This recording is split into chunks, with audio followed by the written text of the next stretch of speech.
Hi hello నమస్తే welcome to auto wall updates. ఇప్పుడే మన మ్యాన్ ఆఫ్ మాసెస్ ఎన్టీఆర్ గారు నటించిన వార్ 2 మూవీ చూసి రావడం జరిగింది. రివ్యూలోకి వెళ్ళే ముందు ఈ రోజు మీరు ఏ మూవీకి టికెట్ బుక్ చేసుకున్నారో చెప్పండి. వార్ 2 వర్సెస్ పులి. సో నేనైతే మన తెలుగు హీరో కాబట్టి కొద్దిగా ఎడ్జ్ ఉంది కాబట్టి నేనైతే ఎన్టీఆర్ గారి సినిమాకి వెళ్ళాను. మరి ఈ మూవీ నాగవంశీ లేపినంత ఉందా లేదా అనేది ఇండెప్ తెలుగులో మాట్లాడుకుందాం. ఓకే, ఈ మూవీ మీద అయితే నాకు చాలా లో ఎక్స్పెక్టేషన్స్ అయితే ఉన్నాయండి. ఎందుకంటే వీళ్ళ స్పై యూనివర్స్ ఆల్రెడీ మనం చూసాం కదా. టైగర్ కానీ, టైగర్ 3 కానీ, పఠాన్ కానీ, వార్ కానీ ఏవి కూడా పెద్ద స్టోరీ లైన్ ఏమి ఉండదు. అన్నీ ఒక టెంప్లెట్ మోడ్లో వెళ్ళిపోతూ ఉంటాయి. అండ్ లింక్స్ కూడా ఏదో మనం జుట్టు బిక్కున్నంత అయితే ఏముండవు. మన ఎల్సూ టైప్లో కూడా అంత అనిపించదు. సో ఇదివరకు మూవీస్ చూడకపోయినా కానీ ఈ మూవీ ఈజీగా అర్థమైపోతుంది. ఈ మూవీ స్టోరీ లైన్ వచ్చేసి మన కబీర్ హృతిక్ రోషన్ గారు అయితే ఒక అండర్ కవర్ మిషన్లో అయితే ఉంటారు. ఆ మిషన్లో కొన్ని సిచ్యువేషన్స్ వల్ల కొన్ని డెసిషన్స్ తీసుకోవాల్సి వస్తుంది. కొన్ని సిచ్యువేషన్స్ వల్ల అయితే తన పట్టుకోవడానికి ఒక టీంని అయితే ఏర్పాటు చేస్తారు. అందులో మన విక్రమ్ ఎన్టీఆర్ గారు అయితే one of the key role అని చెప్పొచ్చు. సో పట్టుకున్నాడా లేదా అని తెలియాలంటే ఈ మూవీ ట్రై చేయాల్సిందే. ఇంతకు మించి ఎక్కువ చెప్తే స్పాయిలర్స్లా ఉంటుంది. ఈ మూవీలో పాజిటివ్ విషయానికి వస్తే ఇద్దరు హీరోలండి. ఇద్దరు మంచి మాస్ ఉన్న హీరోసే అండ్ మంచి ఫాలోయింగ్ కూడా ఉంది. అక్కడ హృతిక్ గారితో పోలిస్తే మన ఎన్టీఆర్ గారు చాలా తక్కువ అనుకోండి. ఇక్కడ మన ఎన్టీఆర్తో పోలిస్తే హృతిక్ కూడా చాలా తక్కువ.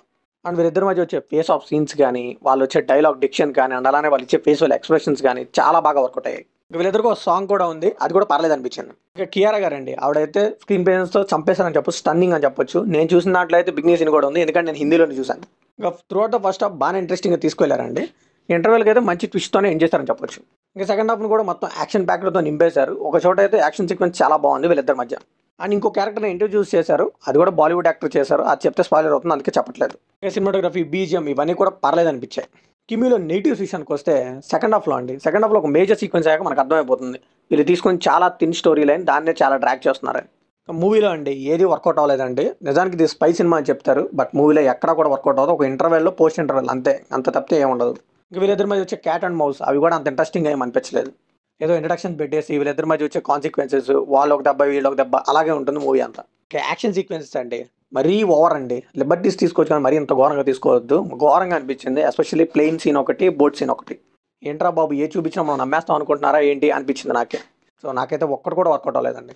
ఇంకా ఓన్లీ 2 క్యారెక్టర్స్ని బాగా రాసుకున్నారండి, మిగిలినవి కూడా ఏమీ అనిపించవు మనకి. సో దట్ వాళ్ళు కొద్దిగా మంచిగా రాసుకున్నట్టే డ్రామా బాగా బిల్డ్ అయ్యేది. వీళ్ళిద్దరి మీద కాన్సన్ట్రేట్ చేయడం వల్ల మూవీకి అంత హెల్ప్ అయితే అవ్వలేదు.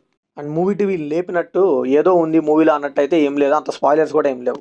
సో నార్మల్ ఒక టెంప్లెట్ మూవీ అని చెప్పొచ్చు అంతే. అండ్ నాకు తెలిసి అయితే ఈ మూవీని అయితే మన తెలుగులోనే 90 crores కమ్మారంట. చాలా కష్టం అని చెప్పొచ్చు నన్ను అడిగితే. మహా అయితే fans 2 to 3 days, extended weekend కాబట్టి 4 days చూస్తారేమో. తర్వాత కలెక్షన్స్ అయితే కష్టం అని చెప్పొచ్చు. ఎందుకంటే ఈ మూవీని ఆల్రెడీ మనం చూసేసాం, వార్ కూడా ఇలానే ఉంటుంది సేమ్.